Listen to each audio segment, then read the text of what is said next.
أعوذ بالله من الشيطان الرجيم. بسم الله الرحمن الرحيم. الرحمن علم القرآن خلق الإنسان علمه البيان. الشمس والقمر بحسبان والنجم والشجر يسجدان. والسماء رفعها ووضع الميزان ألا تطغوا في الميزان وأقيموا الوزن بالقسط ولا تخسروا الميزان. والأرض وضعها للأنام فيها فاكهة والنخل ذات الأكمام والحب ذو العصف والريحان.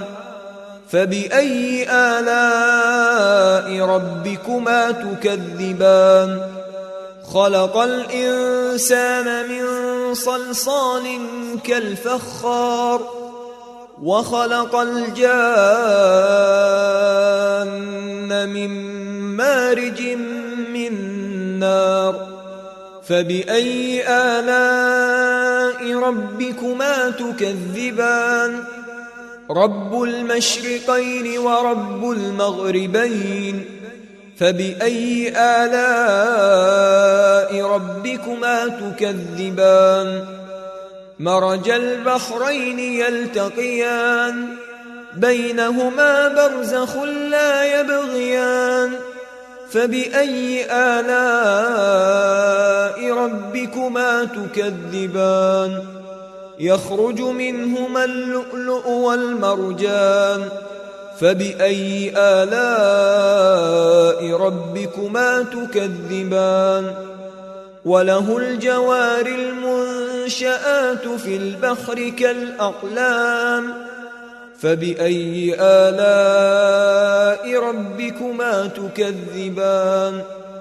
كل من عليها فان ويبقى وجه ربك ذو الجلال والإكرام. فبأي آلاء ربكما تكذبان؟ يسأله من في السماوات والأرض كل يوم هو في شأن. فبأي آلاء ربكما تكذبان؟ سنفرغ لكم أيها الثقلان. فبأي آلاء